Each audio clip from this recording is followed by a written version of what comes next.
Morning बच्चों, कैसे हैं सब? ओके, सो हमने क्या किया था लास्ट क्लास में? पॉल्यूशन का चैप्टर शुरू। और पॉल्यूशन में हमने दो टाइप्स करनी है, एयर एंड वाटर। अब हमें कौन सी पॉल्यूशन टाइप शुरू करनी है? Land pollution. एयर और वाटर में मैंने आपको एयर पॉल्यूशन के मेन दो टर्म्स बताए थे, ग्लोबल वार्मिंग और ग्रीन हाउस इफेक्ट। अब वाटर पॉल्यूशन तो आपने डिजीजेस देख लिया और वाटर पॉल्यूशन किस वजह से होता है वो पढ़ लिया। अब हम कर रहे हैं थर्ड, लैंड पॉल्यूशन।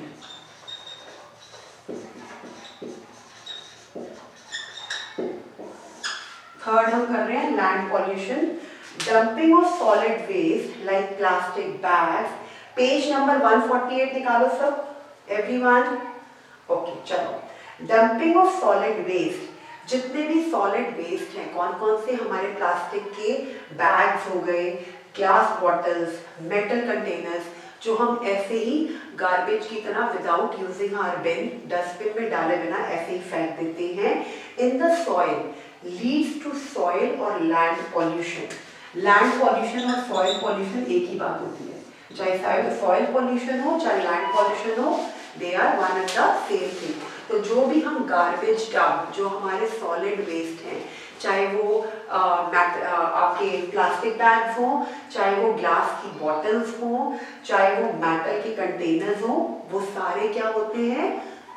सारे lead to land pollution. In the soil leads to soil और लैंड पॉल्यूशन। जो भी ये चीजें हम सॉइल में या लैंड में फेंकते हैं, इनको हम क्या बोलते हैं? सॉइल और land pollution. These waste material remain in soil for a long period of time and polluted. जितने भी ये वेस्ट मटेरियल हैं वो सॉइल में या लैंड में रहते हैं और उसको पॉल्यूट करते हैं। Deforestation, cutting down and burning the trees in an area is another reason for land pollution, as the soil held by the roots of the trees become loose, leading to soil erosion. मैंने आपको पहले chapters में या class 3 और 4 में बताया हुआ है कि व्हाट इज सॉइल इरोजन। जब सॉइल की फर्टिलिटी खत्म होती है, जो अपर लेयर होती है सॉइल की, because of the pollution of the soil, जो अपर लेयर होती है सॉइल की, उसकी फर्टिलिटी बिल्कुल पुअर हो जाती है। दैट लीड्स टू सॉइल और लैंड पॉल्यूशन। ठीक है। डिफॉरेस्टेशन, जो भी कटिंग ऑफ ट्रीज है या डिफॉरेस्टेशन है, बर्निंग ऑफ ट्रीज है, जितना भी हमारे ट्री की कटिंग हो रही है, जिसको हम डिफॉरेस्टेशन कहते हैं, या बर्निंग ऑफ ट्रीज हैं, ये एक अनदर रीजन है लैंड पॉल्यूशन का। As the soil held by the roots of the trees become loose. जो भी ट्रीज की फॉर्म, ट्रीज किससे फिक्स होते हैं? सॉइल से। उस सॉइल की फर्टिलिटी कम होती है और जिसकी वजह से सॉइल इरोड हो जाता है, सॉइल इरोजन होती है और लैंड पॉल्यूशन होता है। Become loose leading to soil erosion. Land pollution also decrease the fertility of the soil. जो लैंड पॉल्यूशन है वो सॉइल की फर्टिलिटी को भी, मतलब सॉइल को उपजाऊ कम कर देता है। Chemicals and fertilizers are used in agricultural fields by farmers, also called land pollution.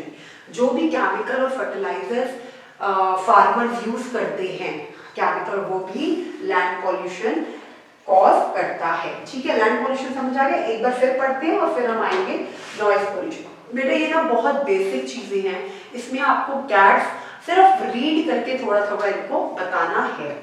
Dumping of solid waste like plastic bags, मेरे साथ सब रीड करेंगे, फिंगर रख के, glass bottles and metal containers in the soil lead to soil और land pollution. These waste material remain in a soil for a long period of time. जो भी ये वेस्ट मटेरियल है, ये सॉइल में बहुत देर के लिए रहते हैं और पॉल्यूट कर देते हैं उसको। कटिंग डाउन ऑफ ट्रीज और डिफॉरेस्टेशन और बर्निंग ऑफ ट्रीज जो है वो एक दूसरा रीजन है लैंड पॉल्यूशन का। As the soil held by roots of the trees become loose, leading to soil erosion. Land pollution also decreases the fertility of the soil. जो land pollution है वो सॉइल की फर्टिलिटी को बिल्कुल कम कर देता है। Chemicals and fertilisers also used in agriculture field by farmers also cause land pollution. जो भी केमिकल और फर्टिलाइजर फार्मर्स यूज करते हैं वो भी लैंड पॉल्यूशन कॉज करता है। Noise pollution, noise pollution fourth है हमारा। नॉइज पॉल्यूशन क्या है हमारा? Noise pollution. इसको पढ़ते हैं हम। Noise pollution produced from loudspeakers, honking of vehicles and construction sites. जो भी लाउड स्पीकर्स चलते हैं या व्हीकल्स को हॉकिंग होती है या जो कंस्ट्रक्शन साइट्स हैं वो बहुत ज़्यादा नॉइस पॉल्यूशन क्रिएट करते हैं। Exposure to such noise can lead to health problems. जो भी एक्सपोजर हो रहा है, जितना भी एक्सपोजर है इस नॉइस को, वो हेल्थ प्रॉब्लम्स क्रिएट कर सकता है, like sleepless nights, stress and hypertension. This can cause permanent hearing problems and deafness. इससे हमारी हियरिंग प्रॉब्लम्स हो सकती है, हमें सुनना बंद हो सकता है। तो नॉइस पॉल्यूशन बहुत ज़्यादा प्रॉब्लम क्रिएट करता है। वेज ऑफ रिड्यूसिंग पॉल्यूशन, क्या क्या तरीके हैं जिन तरीकों से हम इन पॉल्यूशन को कम कर सकते हैं। ठीक है, पहला तरीका लैंड पॉल्यूशन और नॉइस पॉल्यूशन भी हो गए। लैंड पॉल्यूशन क्या होता है और नॉइस पॉल्यूशन क्या होता है, एयर पॉल्यूशन क्या होता है और वाटर पॉल्यूशन क्या होता है। तो हमने चारों टाइप ऑफ पॉल्यूशन इस चैप्टर में कवर करे। कौन कौन से, air pollution, water pollution, land pollution and noise pollution. Ways of reducing pollution. We have already learned that several human activities are responsible for causing pollution. बहुत सारे human activities responsible हैं pollution create करने में। Thus we need to make effort. हमें effort करना चाहिए अपनी pollution को, इन पॉल्यूशन को रिड्यूस करने का। और इन पॉल्यूशन को रिड्यूस करने के डिफरेंट वेज हैं, डिफरेंट तरीके हैं जिन वेज को हम मतलब इंट्रोड्यूस करके या जिन वेज को हम अप्लाई करके टाइप्स ऑफ पॉल्यूशन को रिड्यूस कर सकते हैं। तो वो क्या वेज हैं? Such some measures that should be followed to reduce pollution. कौन कौन से तरीके हैं जिनसे हम पॉल्यूशन रिड्यूस कर सकते हैं? Number 1, factories should be located on the outskirts of cities. जितनी भी जिनसे स्मोक निकलता है, जिनसे हमारा एयर पॉल्यूशन होता है, फैक्ट्रीज में काम होता है तो उनके सारी चिमनीज में से स्मोक निकलता है तो हमारी एयर पॉल्यूट होती है, एनवायरनमेंट खराब होता है। उन फैक्ट्रीज को outskirts of cities, outskirts means cities के बिल्कुल बाहर उनको लोकेट करना चाहिए। उनको सिटीज के अंदर में फैक्ट्रीज नहीं होनी चाहिए। सिटीज जहाँ पे एंड हो रही है वहाँ पे फैक्ट्रीज होनी चाहिए। Their smoke outlets should be high up in the sky. उनका जो चिमनी है जहाँ से स्मोक निकलता है वो बहुत ऊंचा या बहुत ज़्यादा टॉल होना चाहिए ताकि वो ऊपर और स्काई में जाए और नीचे सराउंडिंग में या एनवायरनमेंट में कम आए। एंड शुड हैव फिल्टर्स, और उन चिमनीज या उन स्मोक वाले एरियाज में ऐसे फिल्टर्स होने चाहिए so that harmful smoke and gases are processed and made safe before letting out in the air. तो उनको जब वो एयर में आए, एक्सपोजर हो उस स्मोक का, वो फिल्टर्ड स्मोक हो ताकि वो एयर को कम पॉल्यूट करे। तो उन चिमनीज में या जो भी वो जहाँ से वो पॉल्यूशन लाइक स्मोक निकल रही है उनमें ऐसे फिल्टर्स हो कि जिससे कि हमारी एयर कम पॉल्यूट हो। नंबर 1 ये हो गया। Number 2, household and industrial waste. जितने भी घर से निकलते हैं वेस्ट, जो हम गार्बेज डम्प्स और जो भी हम बिन्स का सामान, जो हमारे वेजिटेबल्स हैं या जो भी हमारे प्लास्टिक बैग्स हैं या ग्लास बॉटल्स हैं, उनको should be treated before dumping into the water bodies. उनको ठीक तरीके से ट्रीट करके वाटर बॉडीज में डंप करना चाहिए और जितना अवॉइड हो सके ऐसे गार्बेज डंप को पानी में नहीं डालना चाहिए। Third, use of plastic bags. ये तो हमारे को बहुत टाइम से बोला जा रहा है कि प्लास्टिक बैग्स का यूसेज बिल्कुल खत्म होना चाहिए। Unnecessary hawking on the roads should be avoided. मतलब जो प्लास्टिक बैग्स वाला है वो आपके वाटर पॉल्यूशन को एरेडिकेट करता है, खत्म करता है। हॉकिंग ऑफ लाइक जो हॉर्न्स है, हॉर्न्स मीन्स जो हम व्हीकल्स चलाते हैं उनको बार बार हॉर्न बजाना, उससे बहुत ज़्यादा नॉइस पॉल्यूशन क्रिएट होता है, तो उसको भी बिल्कुल मिनिमाइज कर देना चाहिए। Pollution check to the vehicles should be done regularly. जो व्हीकल्स का पॉल्यूशन चेक करते हैं उससे ये पता चलता है कि व्हीकल्स ठीक से चल रहे हैं और व्हीकल्स का में से धुआं या कोई भी पॉल्यूटेड गैसेस नहीं निकल रही जिससे कि हमारा एनवायरनमेंट डर्टी नहीं हो रहा, एनवायरमेंट पॉल्यूट नहीं हो रहा, तो पॉल्यूशन चेक बहुत ज़रूरी है। कारपूल सिस्टम, ये भी हमने पॉल्यूशन के टाइम पे जब यहाँ पे बहुत ज़्यादा पॉल्यूशन होती है ड्यूरिंग दिवाली हॉलीडेज या कुछ, तो कारपूल सिस्टम स्टार्ट होता है। कारपूल का मतलब होता है कि अगर सबके पास आजकल कार्स हैं बट अलग अलग इंसान अलग अलग कार ड्राइव करके अपनी जॉब पे या अपनी वर्किंग प्लेस पे नहीं जाए, या कहीं पे भी जाना है अलग अलग नहीं जाए, 3-4 लोग एक कार को पूल करें, उन पे कॉन्ट्रीब्यूटरी मनी दें और 4 लोग एक ही कार पे जाएं, उससे हमारे 3 व्हीकल्स की मूवमेंट बचेगी। तो कारपूल वाला सिस्टम होना चाहिए। ये डिफरेंट वेज हैं to keep our environment clean and to reduce the all types of pollution. Use of wind and solar energy should be encouraged. अच्छा, सन एनर्जी और विंड एनर्जी, हमें सोलर एनर्जी यूज करनी चाहिए, जो solar focus use करने चाहिए ताकि हमारा स्मोक वगैरह ना आए कुकिंग से, हमारी कुकिंग से और स्मोक चिमनीज में नहीं आए, और हम बहुत अच्छे से खाना खाएं और पॉल्यूशन फ्री एनवायरनमेंट हो। और विंड एनर्जी से हम लोगों की इलेक्ट्रिसिटी प्रोड्यूस हो और डिफरेंट टाइप्स ऑफ एडवांटेजेस हमें हो। should be encouraged instead of fossil fuels as they do not cause pollution। अगर हम natural source of energy use करेंगे, जो हमने forced work और energy में पढ़ा था, different types of energy like water energy, wind energy, solar energy, that is called sun energy। If we use these type of energy, then we can eradicate different type of pollution। Okay? क्योंकि हम जब हम ये वाली energy use करेंगे तो हम cooking food में या डिफरेंट थिंग में we don't use the fossil fuels, क्योंकि फॉसिल फ्यूल्स इतने हार्मफुल होते हैं, they will create pollution in the environment. Garbage should be properly disposed. जो भी हमारा गंद है, जो हमारा गार्बेज डम्प्स हैं, जो हमारे बिन्स, इनको प्रॉपरली डिस्पोज करना चाहिए, प्रॉपरली इनको बड़े बिन्स में फेंकना चाहिए ताकि हमारे आसपास के एनवायरनमेंट में पॉल्यूशन ना हो और आसपास में हमारा गार्बेज इकट्ठा नहीं हो।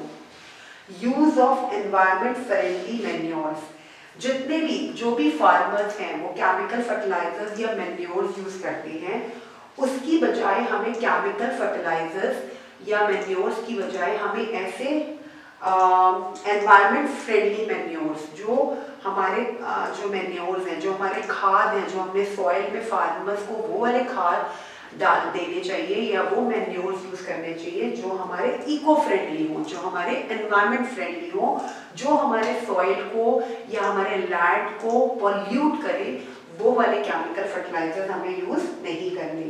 और 3 R's, that is reduce, reuse and recycle, ये बहुत इंपॉर्टेंट है। ये वाला मोटो अपनी लाइफ में सबको अडॉप्ट करना है। कौन सा? 3 R's। 3 R's क्या है? Reduce, reuse, recycle.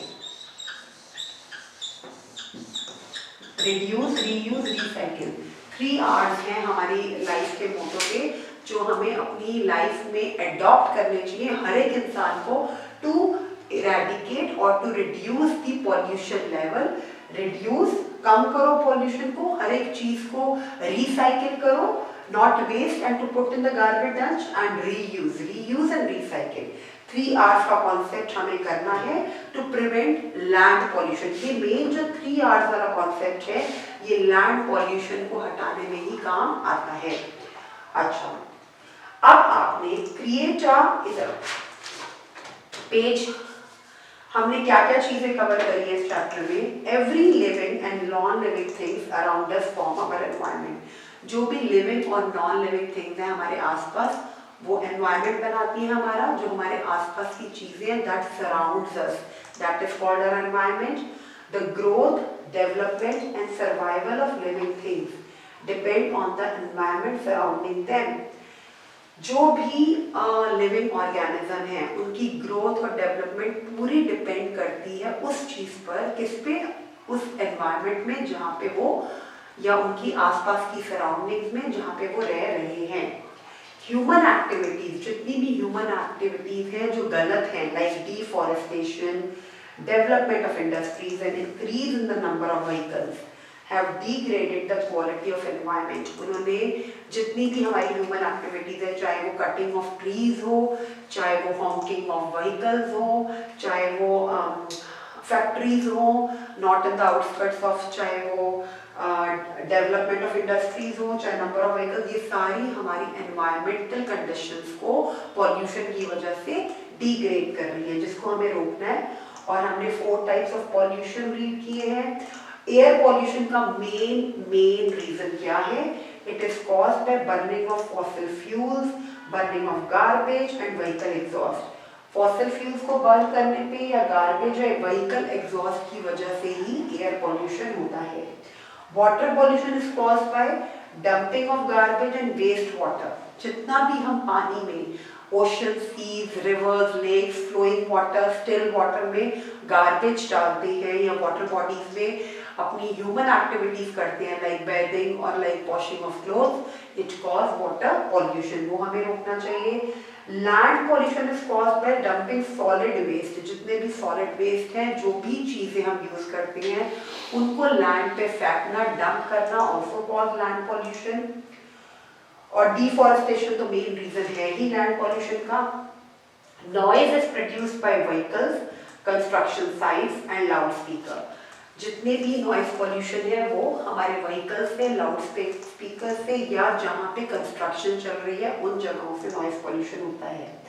We should follow, और हमने different measures, I think 9 to 10 different measures और स्टेप्स बताए हैं, जिन स्टेप्स को हम फॉलो करके अपनी लाइफ में टाइप्स ऑफ पॉल्यूशन को रिड्यूस कर सकते हैं और अपने एनवायरमेंट को सेव कर सकते हैं। ठीक है, अब यहाँ पे this finishes our chapter pollution, but on the basis of this chapter few things we have to do.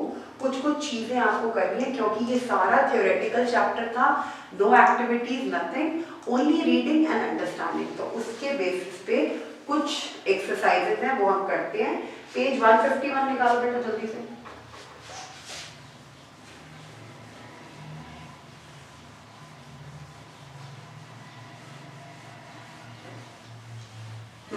Page 151 पे items that can be recycled और रीयूज्ड। कौन कौन से आइटम्स जो हैं वो हम रिसाइकल मतलब उसको हम फिर से रीयूज कर सकते हैं, उनको हम डंप नहीं करेंगे, जिस वजह से हमारी पॉल्यूशन होती है।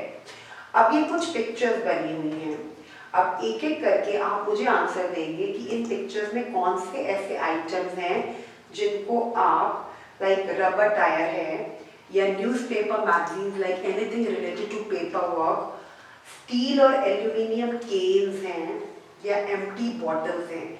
ये 4 चीजें बनी है, कौन सी चीजों को आप रिसाइकिल या रीयूज कर सकते हो and that will create less pollution. अब आपको जितनी नॉलेज है, जितना आपको पता है, उसके अकॉर्डिंगली आप इसमें कैन बी रिसाइकिल्ड इनटू, अगर कोई बड़ा सा टायर है, like it is a truck tyre और अ बस टायर, उस टायर को आप फिर से रीयूज कर सकते हो, और अगर रिसाइकिल कर सकते हो तो आपका दूसरा प्रोडक्ट उसको रिसाइकिलिंग के बाद क्या क्रिएट होगा वो आपने लिखना है। उसके बाद वो लिख रहे हैं कि न्यूज़पेपर, मैगजीन या पेपर्स, कुछ भी चीज है, कोई भी चीज है, उसको आप रिसाइकिल करते हो तो आपका न्यू प्रोडक्ट क्या बनता है वो आपको बताना है। उसके बाद स्टील और एल्यूमिनियम केन्स हैं, उनकी रिसाइकलिंग आपने बताना है यस और no. If yes then it can be recycled into which another item, उसको हम रिसाइकिल करके दूसरा कौन सा आइटम क्रिएट कर सकते हैं। और उसके बाद एम्प्टी बॉटल्स, तो इसमें आप अपने मामा पापा की या कैट्स की हेल्प से इसके आंसर्स लिखोगे, थोड़ा सा सोचोगे और थोड़ा सा हेल्प लेके इनके आंसर्स लिखोगे, it will help you. Come to page number 152।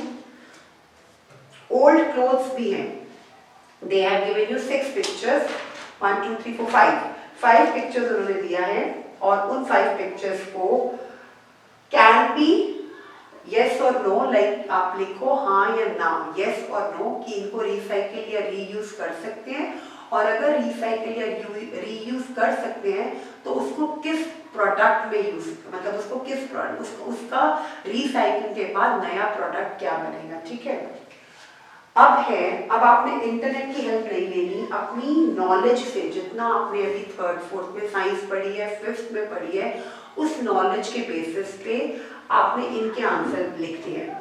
List the name of some common things at your home. कुछ भी अपने घर में अपने सराउंडिंग चीजों से कुछ चीजों को लिस्ट करो, कुछ चीजों को लिस्ट करो, मतलब 7 to 8 या 10 मैक्सिमम 10 चीजों के नाम लिखो दैट आर बीइंग रीयूज्ड। जो जो चीजें आपके घर में या अपने आपके सराउंडिंग में रीयूज हो रही हैं उन चीजों के नाम लिखो। Do you refill your pens to reuse them? Yes. अब आजकल बॉल पेन्स यूज होने लग गए हैं कि which can be used at once, जिसको हम एक बार यूज करते हैं उसकी जो रिफिल है वो खत्म हो जाती है और हम उसको फेंक देते हैं।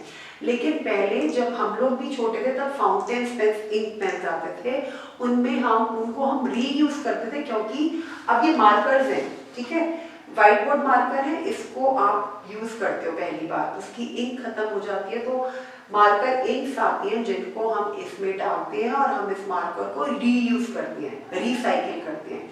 तो it means this is a recycling item. ऐसे ही कुछ आइटम्स आपके सराउंडिंग में होंगे जिनको देख के आपको लगता है या जिनकी आपको अपनी नॉलेज से पता है, आप इस मार्कर का एग्जाम्पल दे सकते हो कि this marker can be reused by filling ink. उसको यूज किया, उसकी इंक खत्म हो गई, फिर से इंक डाल दी। Okay, what do your elders use to carry things instead of plastic bags while shopping? Why do you think they use it? Plastic bags are very harmful for polluting our environment. It is a big pollutant in our environment, क्योंकि plastic bags अगर पानी में जाते हैं तो वो पानी में कहीं फंस जाते हैं, और लैंड पे अगर कहीं सॉइल में फेंकते हो तो it is just reducing the fertility of the soil. तो जो प्लास्टिक बैग्स हैं वो लॉट ऑफ पॉल्यूशन क्रिएट कर रहे हैं, तो उस वजह से हमने प्लास्टिक बैग्स का बिल्कुल नो टू प्लास्टिक बैग्स करने हैं।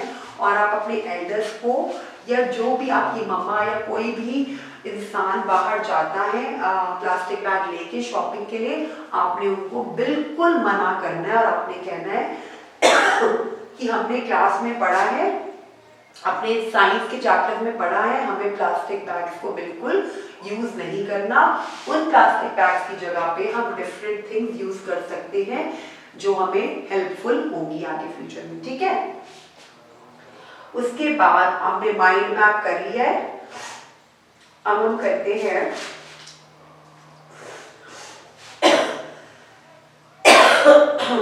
अब आप क्या करोगे, देखो कितनी इंटरेस्टिंग एक्टिविटी दी हुई है बच्चों। पेज 155 निकालो, बहुत इंटरेस्टिंग एक्टिविटी है, पेज 155 निकालो जल्दी जल्दी जल्दी जल्दी, बिल्कुल जल्दी। ऑब्जर्व द गिवन पिक्चर, ये पिक्चर दी हुई है आपको ऑफ क्राइंग अर्थ। ये पिक्चर है जिसमें दिखा रहे हैं कि हमारी धरती रो रही है बिकॉज बेचारी अर्थ पर, हमारी जो अर्थ है ब्यूटीफुल अर्थ, वो पॉल्यूशन से भर गई है। तो आपने एक रोती हुई अर्थ की पिक्चर बनानी है। You do different type of pollution, आपने अर्थ की पिक्चर बनाई और उसमें डिफरेंट टाइप ऑफ पॉल्यूशन दिखाओ। कहीं पे आप लैंड पॉल्यूशन दिखा दो, नीचे सॉइल पॉल्यूशन एक ही बात है, एयर पॉल्यूशन दिखा दो, वाटर पॉल्यूशन दिखा दो। आप क्राइंग अर्थ की पिक्चर बनाओ और उसमें different types of pollution show करो। Then write an essay how human activities are degrading the environment of the earth. आपने एक छोटा सा पैराग्राफ, ऐसे नहीं, छोटा सा पैराग्राफ लिखना है कि कैसे ह्यूमन एक्टिविटीज, जो आपने चैप्टर में भी पढ़ी है, कि कैसे ह्यूमन एक्टिविटीज जो है हमारे अर्थ को, एक हैप्पी अर्थ को क्राई अर्थ में कन्वर्ट कर दिया because of their human degrading activities. और उनकी डिग्रेडिंग एक्टिविटीज की वजह से हमारा जो पूरा अर्थ है वो पॉल्यूशन से भर गया है। तो पॉल्यूशन फ्री करने के लिए हमने क्राइंग अर्थ को हैप्पी अर्थ बनाना है। Assume yourself as a planet Earth and then write an essay. Okay. अब इस एक्टिविटी में क्या करना है, इसमें आपका इंग्लिश का भी एनहांसमेंट होएगा। आप ऐसे मत लिखो, आप अभी छोटे हो, छोटा सा पैराग्राफ लिखो, एक लाइन डालो ऐसे बीच में अपनी साइंस की नोटबुक में, यहाँ पे लिखो हैप्पी अर्थ,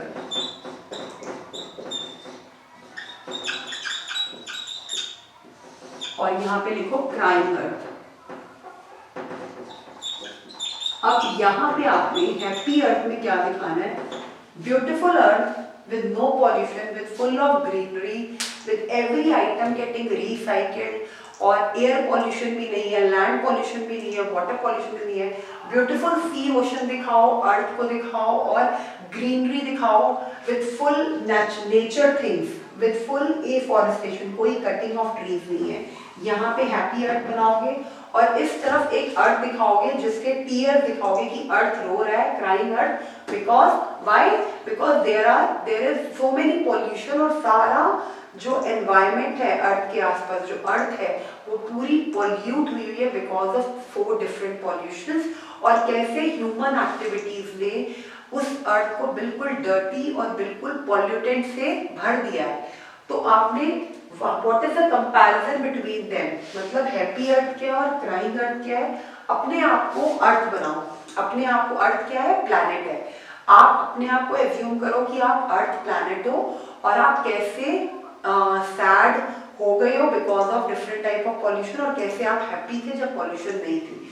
तो ये एक्टिविटी जो साइंस की नोटबुक्स में पहले आप ड्राइंग कर दो और फिर नीचे छोटा सा थोड़ा सा हाफ पेज पैराग्राफ अपने वर्ड्स में लिखोगे, ठीक है।